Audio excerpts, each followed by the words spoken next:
Hello friends, this is Deepika. Welcome to my channel. जैसा कि हम यहाँ पे डीएलएड सेकेंड सेमेस्टर के मैथ सब्जेक्ट को कवर कर रहे हैं। मैंने आपको पिछली वीडियो में बताया था कि हम यहाँ पे पवन सीरीज़ को कवर करेंगे। ठीक है, पिछली वीडियो की 10 क्वेश्चंस जो हमने पढ़ाए थे वो 2023 और 2025 में आए हुए क्वेश्चन थे। आज हम 2021 और 22 में आए हुए बहुविकल्पीय प्रश्नों को देखेंगे। तो 11 नंबर क्वेश्चन देखते हैं। सबसे छोटा पूर्णांक है दिया हुआ है, सबसे छोटा पूर्णांक है। तो सबसे पहले हम पूर्णांक समझेंगे किसे कहते हैं। तो पूर्णांक संख्याएं किसे कहते हैं? माइनस इनफाइनाइट से प्लस इनफाइनाइट तक जितने भी संख्याएं होती है वो क्या होती हैं? पूर्णांक संख्याएं होती हैं, मीन्स होल नंबर्स होते हैं। ठीक है, तो यहाँ पे सबसे छोटा पूर्णांक क्या हो जाएगा? माइनस का इनफाइनाइट। और सबसे बड़ा पूर्णांक क्या हो जाएगा? प्लस का इनफाइनाइट। ठीक है, तो ऑप्शन में इनफाइनाइट दिया नहीं है, मीन्स माइनस का इनफाइनाइट नहीं दिया है, तो ऑप्शन नंबर डी सही हो जाएगा। अगर यहाँ भी पूछा होता कि इन ऑप्शंस में, मीन्स इसमें सबसे छोटा पूर्णांक कौन सा है, जैसे दिया हुआ है ये 3 संख्याएं दी हुई हैं ना, -1 और 0 और 1, इनमें से कौन सा सबसे छोटा पूर्णांक है? तो सबसे छोटा पूर्णांक कौन सा हो जाता? -1। ठीक है, तो हम -1 टिक करते। नेक्स्ट क्वेश्चन देखिए, क्वेश्चन नंबर 12 देखते हैं। ये 2022 में आया हुआ क्वेश्चन है। उस समबाहु त्रिभुज का क्षेत्रफल कितना होगा जिसका परिमाप 3 मीटर है? समबाहु त्रिभुज मीन्स क्या होता है? Equilateral triangle. अब समबाहु त्रिभुज किसे कहते हैं? जिस ट्रायंगल की सारी साइड्स या सारी भुजाएं क्या होती हैं? इक्वल होती हैं, उसे क्या बोलते हैं? समबाहु त्रिभुज या इक्विलेटरल ट्रायंगल। ठीक है, तो यहाँ पे क्षेत्रफल ज्ञात करना है और परिमाप दिया हुआ है। तो हम सबसे पहले समबाहु त्रिभुज के परिमाप का फॉर्मूला लगाएंगे। तो परिमाप का फॉर्मूला क्या होता है? परिमाप बराबर क्या होता है? 3a, जहाँ पे a क्या है? भुजा। ठीक है, तो परिमाप 3 मीटर दिया हुआ है, तो हम परिमाप की जगह 3 रख देंगे और इज इक्वल टू 3a हो जाएगा। अब 3 कैंसिल होके a इज इक्वल टू कितना आ जाएगा? 1 मीटर। मीन्स भुजा क्या हमारी आ गई? 1 मीटर आ गई। ठीक है, अब हम समबाहु त्रिभुज का क्षेत्रफल निकालेंगे। क्षेत्रफल का फॉर्मूला क्या होता है? त्रिभुज का क्षेत्रफल, समबाहु त्रिभुज का क्षेत्रफल का फॉर्मूला होता है √3/4a², जहाँ पे a क्या है? भुजा का स्क्वायर। ठीक है, तो हम यहाँ पे मान रख देंगे √3/4। a की जगह क्या रखेंगे? 1 का स्क्वायर क्या आ जाएगा? इज इक्वल टू क्या आ जाएगा? √3/4 मीटर स्क्वायर। ठीक है, अब ऑप्शन चेक करेंगे। ये देखिए यहाँ पे सेंटीमीटर स्क्वायर है, तो सेंटीमीटर स्क्वायर नहीं लगाना है। ठीक है, ऑप्शन नंबर बी सही होगा, √3/4 मीटर स्क्वायर। ठीक है, नेक्स्ट क्वेश्चन देखते हैं। क्वेश्चन नंबर 13 देखते हैं। दिया हुआ है निम्न में अभाज्य संख्या है। ये 2022 में आया हुआ क्वेश्चन है, तो हम ऑप्शन चेक करेंगे कि कौन सी अभाज्य संख्याएं हैं। सबसे पहले अभाज्य संख्या किसे बोलते हैं? जिनके केवल 2 ही गुणनखंड होते हैं, मीन्स ऐसी संख्याएं जो केवल स्वयं से ही विभाज्य होती हैं, उन्हें क्या बोलते हैं? अभाज्य संख्या बोलते हैं। जैसे कि 2, 3, 5, 7, ये क्या हो जाएंगी? अभाज्य संख्या हो जाएंगी। ठीक है, इनके 2 केवल गुणनखंड होते हैं, एक तो 1 हो गया, एक ये खुद ही। यहाँ पे 1 और 2 इनके 2 गुणनखंड हो जाएंगे, यहाँ पे 1 और 3 हो जाएंगे, 1, 5, 1, 7। ठीक है, ऑप्शन नंबर ए देखेंगे। दिया हुआ है 8, 2, 4, तो यहाँ पे 8 क्या है? 8 2 से भी विभाज्य है, 4 से भी है, 8 से भी है, तो ये क्या हो जाएगी? अभाज्य संख्या नहीं होगी। 2 एक अभाज्य संख्या है, लेकिन 4 अभाज्य संख्या नहीं है। ठीक है, तो ये ऑप्शन नंबर ए गलत हो जाएगा। 11 देखेंगे। 11 क्या है? अभाज्य संख्या है। 2 भी अभाज्य संख्या है, 3 भी अभाज्य संख्या है, तो इसमें तीनों संख्याएं क्या हैं? अभाज्य संख्याएं हैं, तो ऑप्शन नंबर बी सही हो जाएगा। ऑप्शन नंबर सी देखिए, 3 यहाँ पे अभाज्य है, 7 अभाज्य है, लेकिन 9 क्या है? भाज्य संख्या है, मीन्स अभाज्य संख्या नहीं है। ठीक है, अब देखिए 5, 8, 4, इसमें ये अभाज्य संख्या है, ये अभाज्य संख्या नहीं है, ये 4 भी क्या है? अभाज्य संख्या नहीं है, तो ये भी ऑप्शन गलत हो जाएगा। ऑप्शन नंबर बी सही हो जाएगा। ठीक है, समझ आ गया। नेक्स्ट क्वेश्चन देखते हैं। क्वेश्चन नंबर 14 देखते हैं। दिया हुआ है परिमेय संख्या -3/4 का योगात्मक एवं गुणात्मक प्रतिलोम होगा। ठीक है, हमने पिछली वीडियो में इसको डिटेल्स में समझा था कि योगात्मक प्रतिलोम किसे कहते हैं। ठीक है, तो योगात्मक प्रतिलोम ज्ञात करने के लिए क्या करेंगे हम, -3/4 में -3/4 को -1 से क्या करेंगे, मल्टीप्लाई करेंगे। ठीक है, तो यहाँ पे कितना हो जाएगा, ये माइनस माइनस प्लस हो जाएगा और आ जाएगा 3/4। ठीक है, तो 3/4 क्या हो जाएगा, इसका योगात्मक प्रतिलोम हो जाएगा। अब गुणात्मक प्रतिलोम देखते हैं। गुणात्मक प्रतिलोम कैसे निकालेंगे, जैसे दिया हुआ है 3/4, तो इसका गुणात्मक प्रतिलोम क्या हो जाएगा, इसका अपोजिट हो जाएगा, मीन्स माइनस का ये 4 ऊपर आ जाएगा और 3 नीचे चला जाएगा, तो माइनस का 4/3 क्या हो जाएगा, इसका गुणात्मक प्रतिलोम। गुणात्मक प्रतिलोम वे संख्या होती हैं जिनको गुणा करने पे हमें 1 प्राप्त हो, जैसे -3 और ये -4, इनको गुणा -4/3 इनको हम मल्टीप्लाई करेंगे तो कितना आ जाएगा, 1 आ जाएगा ना, तो ये क्या हो जाएंगे, आपस में गुणात्मक प्रतिलोम संख्या हो जाएंगे। ठीक है, -3/4 का गुणात्मक प्रतिलोम क्या होगा, -4/3 हो जाएगा। ठीक है, तो ऑप्शंस देखेंगे, योगात्मक प्रतिलोम क्या हो जाएगा, 3/4 और गुणात्मक प्रतिलोम -4/3। तो ये किस ऑप्शन में है, जैसे यहाँ पे देखिए 3/4 और -4/3 दिया हुआ है, तो ऑप्शन नंबर बी सही हो जाएगा यहाँ पे। नेक्स्ट क्वेश्चन देखते हैं, क्वेश्चन नंबर 15। ये 2022 में आया हुआ क्वेश्चन है।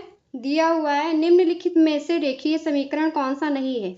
अब ये समीकरण दिए हुए हैं, इनको निकालना ही कौन सा रेखीय समीकरण नहीं है, मीन्स लीनियर इक्वेशंस। रेखीय समीकरण वे समीकरण होते हैं जिनकी वेरिएबल्स की घात क्या होती है, 1 होती है। ठीक है, जैसे इसका इक्वेशंस क्या होता है, ax + b = 0। यहाँ पे ये x वेरिएबल है ना, तो x की घात क्या है, 1 है, तो ये क्या हो जाएगी, एक रेखीय समीकरण हो जाएगी। अगर हमें दिया हो कहीं पे ax² + bx + c, तो ये क्या है, एक रेखीय समीकरण नहीं है, ये एक द्विघात समीकरण है। ठीक है, अब हम ऑप्शन चेक करते हैं कौन सा रेखीय समीकरण है। पहला दिया हुआ है x + 8 = 27।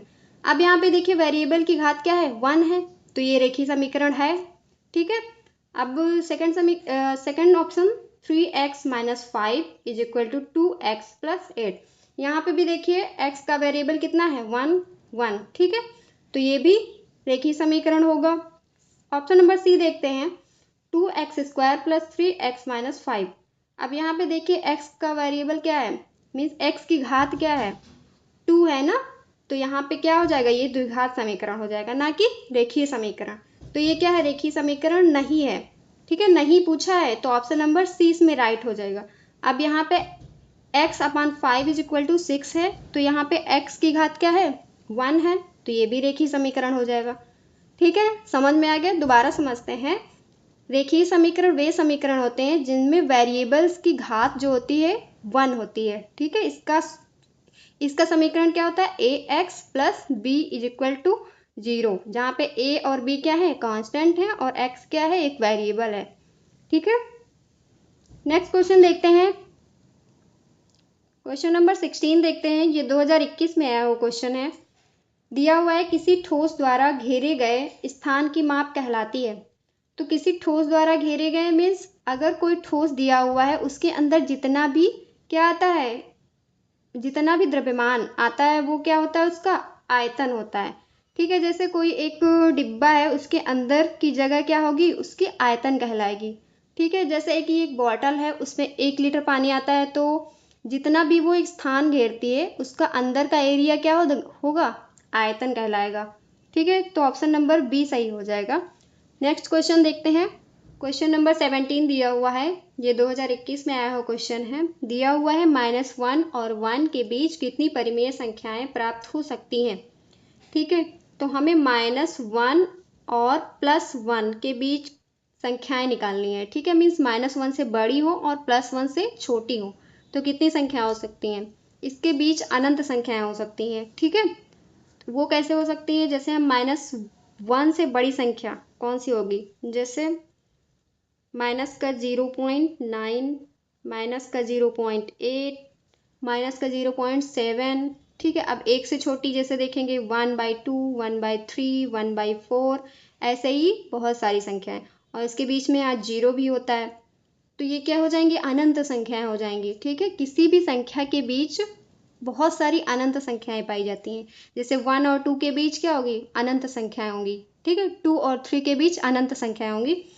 तो यहाँ पे -1 और 1 के बीच क्या हो जाएंगी, अनंत संख्या, मीन्स ऑप्शन नंबर सी सही हो जाएगा। ठीक है, नेक्स्ट क्वेश्चन देखते हैं। क्वेश्चन नंबर 18 दिया हुआ है, एक वर्ग का परिमाप 4 मीटर है, उसका क्षेत्रफल होगा। ये 2021 में आया हुआ क्वेश्चन है। तो सबसे पहले निकालते हैं वर्ग का परिमाप। वर्ग का परिमाप क्या होता है, परिमाप, वर्ग का परिमाप इज इक्वल टू क्या होता है, 4a। ठीक है, 4 गुणे भुजा, a क्या है यहाँ पे, भुजा। तो परिमाप क्या दिया हुआ है, 4 मीटर। तो यहाँ पे हम 4 रख देंगे, उसके बाद 4a और 4 कैंसिल हो जाएगा, तो a इज इक्वल टू क्या आ जाएगा, 1 मीटर आ जाएगा। अब इसका क्षेत्रफल क्या होता है, क्षेत्रफल, वर्ग का क्षेत्रफल इज इक्वल टू क्या होता है, भुजा स्क्वायर मीन्स a का स्क्वायर। a क्या है यहाँ पे, 1 है, तो यहाँ पे 1 रख देंगे। ठीक है, इज इक्वल टू क्या हो जाएगा, 1 मीटर स्क्वायर। ठीक है, तो ऑप्शन क्या हो जाएगा, 1, यहाँ पे ऑप्शन नंबर 1 सही हो जाएगा, लेकिन यहाँ पे क्या हो जाएगा, मीटर स्क्वायर। ठीक है, समझ में आ गया। तो नेक्स्ट क्वेश्चन देखते हैं हम। क्वेश्चन नंबर 19 देखते हैं, a square minus 2ab plus B square बराबर होता है। ये 2021 में पूछा गया है। तो ऑप्शन नंबर ए देखते हैं, a प्लस बी का whole of square is equal to क्या होता है, ये फॉर्मूला होता है a square plus B square plus 2ab। ठीक है, यहाँ पे a माइनस बी का होल ऑफ स्क्वायर क्या होता है, a square minus 2ab plus B square, और a square minus B square बराबर क्या होता है, a प्लस बी और a minus B.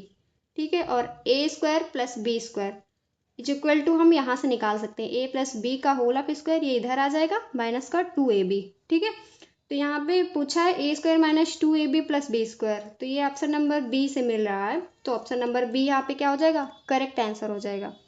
Next question देखते हैं। क्वेश्चन नंबर 20 देखते हैं, दिया हुआ है, निम्न में से कौन सा रैखिक समीकरण नहीं है। रैखिक समीकरण जैसे हमने अभी लीनियर इक्वेशंस पढ़ा है ना पिछले क्वेश्चंस में, तो रैखिक समीकरण किसे बोलते हैं, जिनके वेरिएबल्स की घात क्या होती है, 1 होती है। ठीक है, तो यहाँ पे देखेंगे ऑप्शन, जैसे ऑप्शन ए दिया हुआ है 2m plus 3 is equal to 5m, तो यहाँ पे m की घात क्या है, 1 है। ठीक है, ऑप्शन नंबर बी देखते हैं, जैसे 5y, यहाँ पे y क्या है, वेरिएबल है, तो इसकी घात भी 1 है, तो ये भी रैखिक समीकरण होगा, ये भी होगा। ऑप्शन नंबर सी देखते हैं, 5 है, यहाँ पे bracket 2p plus 1 is equal to 4 दिया हुआ है, तो यहाँ पे भी p वेरिएबल है, तो यहाँ पे इसकी घात क्या है, 1 है, तो ये भी रैखिक समीकरण है। अब यहाँ पे देखते हैं x plus 1 upon X is equal to 7 है, तो यहाँ पे x की घात क्या है, 1 है, लेकिन अगर हम इसको सॉल्व करेंगे, x प्लस 1 अपान एक्स, इसको सॉल्व करेंगे तो कितना आएगा, is equal to X square plus 1 upon X आएगा ना। तो यहाँ पे x वेरिएबल है, इसकी घात क्या है, 2 हो जाएगी, तो एक द्विघात समीकरण बनेगा। ठीक है, ना कि लीनियर इक्वेशन बनेगा। तो यहाँ पे क्या हो जाएगा, ऑप्शन नंबर डी सही हो जाएगा। रैखिक समीकरण नहीं है पूछा है ना, तो ये रैखिक समीकरण नहीं है। ठीक है, आई होप आपको सारे क्वेश्चन समझ आए होंगे। हमने पिछली 2 वीडियो में 2021 और 22, 23 और 25 में आए हुए बहुविकल्पी क्वेश्चंस को कवर कर लिया है।